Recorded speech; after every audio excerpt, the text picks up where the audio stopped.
News में या लोगों से सुना करते थे कि टेक्नोलॉजी में अमेरिका ने इतिहास रच दिया, तो कभी सुनते थे कि रूस ने इतिहास रच दिया, कभी जापान ने, तो कभी चीन के बारे में सुनते थे। लेकिन अब भारत ने इन सब बातों को बहुत पीछे की बात कर दी है।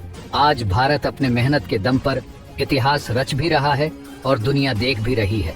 ऐसा ही भारत ने एक इतिहास रचा है जम्मू कश्मीर में, जिसमें भारत ने एक जरूरी प्रोजेक्ट को बनाकर रेडी कर लिया है, और वो प्रोजेक्ट है जेड टनल। अब आप सोच रहे होंगे आखिर ये जेड टनल क्या है। आज देश के प्रधानमंत्री नरेंद्र मोदी जी ने जेड मोड टनल को देश को समर्पित किया है। आज जनवरी 2025 को इस टनल को ट्रैफिक के लिए खोला गया है। ये ऐसा टनल है जो एक साथ चीन के चुनौती को जवाब देगा और जम्मू कश्मीर की यात्राओं को भी सुविधाजनक बनाएगा।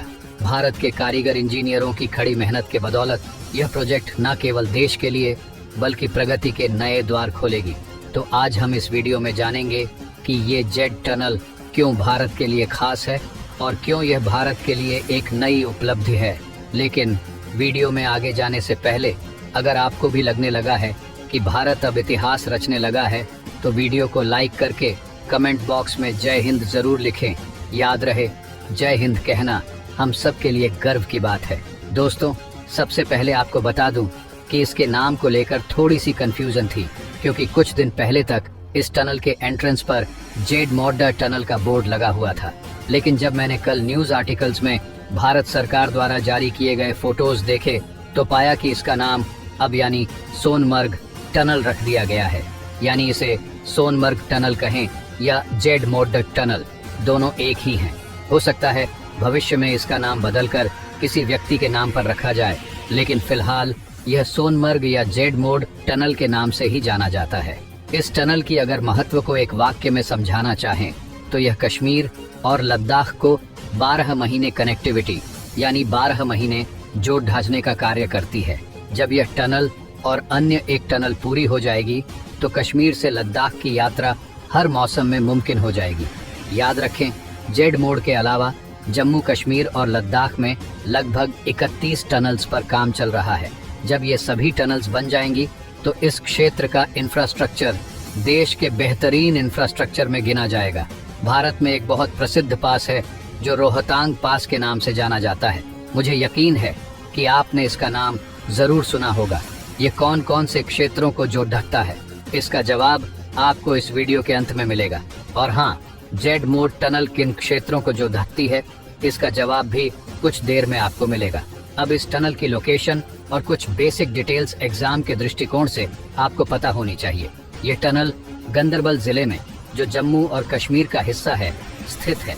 यह नेशनल हाईवे 1 यानी श्रीनगर लेह हाईवे पर बनाई गई है। समुद्र तल से इसकी ऊंचाई 8600 फीट है। इसकी लंबाई 6.5 किमी है। कुछ न्यूज आर्टिकल्स इसे एशिया की सबसे लंबी टनल बता रहे थे, लेकिन यह सही नहीं है। एशिया की सबसे लंबी टनल जोजिला टनल होगी, जो अभी निर्माणाधीन है। इस टनल की लागत 20 से 2700 करोड़ DH के बीच है। अब बात करते हैं नेशनल हाईवे 1 की, जो श्रीनगर को लेह से जोड़ता है। यह लगभग 410 से 420 किमी लंबा है। 20 साल पहले इस हाईवे पर यात्रा करने में 3 दिन लगते थे। अब यह समय घटकर 2 दिन हो गया है।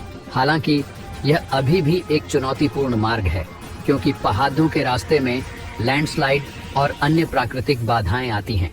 जेड मोड टनल क्यों बनाई गई? इसका सबसे बड़ा कारण यह था कि इस क्षेत्र में लगातार लैंडस्लाइड और एवलांच के कारण यह रोड ब्लॉक हो जाती थी। इस टनल के माध्यम से इस समस्या को हल करने की कोशिश की गई है। जेड मोड टनल 6.2 किमी लंबी है और इसे न्यू ऑस्ट्रियन टनलिंग मेथड का उपयोग करके बनाया गया है। यह 2 लेन की टनल है, जिसमें दोनों ओर यातायात के लिए अलग अलग लेन है। इसका निर्माण करने वाली कंपनी पको है। शुरुआती समस्याओं के कारण इसका निर्माण कार्य 2018 में स्थगित हो गया था, लेकिन अब इसे पूरा कर लिया गया है। इस टनल का सबसे बड़ा सामरिक महत्व यह है कि यह क्षेत्र LOC के पास स्थित है। कारगिल युद्ध के समय पाकिस्तान ने इस हाईवे को बमबारी करके काटने की कोशिश की थी। इस टनल के माध्यम से अब हमारे सैन्य बलों का मूवमेंट सुगम और सुरक्षित हो गया है। सिविल महत्व की बात करें तो टूरिज्म के लिए यह क्षेत्र एक बड़ा केंद्र बन सकता है। सोनमर्ग, जो कि श्रीनगर से 80 किमी दूर है, अब इस टनल की वजह से और भी करीब हो गया है। यह क्षेत्र ग्लेशियर और बर्फ से ढका हुआ है, जो इसे एक आदर्श विंटर डेस्टिनेशन बनाता है। सरकार ने अगले 5 सालों में यहाँ विंटर स्पोर्ट्स का पूरा इंफ्रास्ट्रक्चर विकसित करने की योजना बनाई है। अब बात करते हैं अमरनाथ यात्रा की। सोनमर्ग के पास स्थित बालटाल विलेज अमरनाथ यात्रा के बेस कैंप्स में से एक है। इस टनल के निर्माण से यात्रा के दौरान ट्रैफिक का दबाव कम होगा। अब आपके सवाल का जवाब देते हैं। रोहतांग पास कुल्लू वैली और लाहौल स्पीति को जोड़ ढाता है। रोहतांग टनल, जिसे अब अटल टनल के नाम से जाना जाता है, इस क्षेत्र का एक महत्वपूर्ण हिस्सा है। इस टनल की और भी कई खास बातें हैं जो इस क्षेत्र के विकास को नई ऊंचाई तक ले जाएंगी। ये कनेक्टिविटी न केवल सैन्य दृष्टिकोण से बल्कि आर्थिक और सामाजिक दृष्टिकोण से भी एक गेम चेंजर साबित होगी। पर्यटन को बढ़ावा मिलने के साथ साथ यहाँ के स्थानीय व्यापार और उद्योग में भी तेजी आएगी। तो दोस्तों, आशा है आप समझ गए होंगे कि ये टनल भारत के लिए कितना महत्वपूर्ण है। आज के इस वीडियो में बस इतना ही। अगर आपने अभी तक इस वीडियो को लाइक नहीं किया है तो लाइक करके चैनल को सब्सक्राइब जरूर कर लें। मिलते हैं अगले वीडियो में। जय हिंद, जय भारत।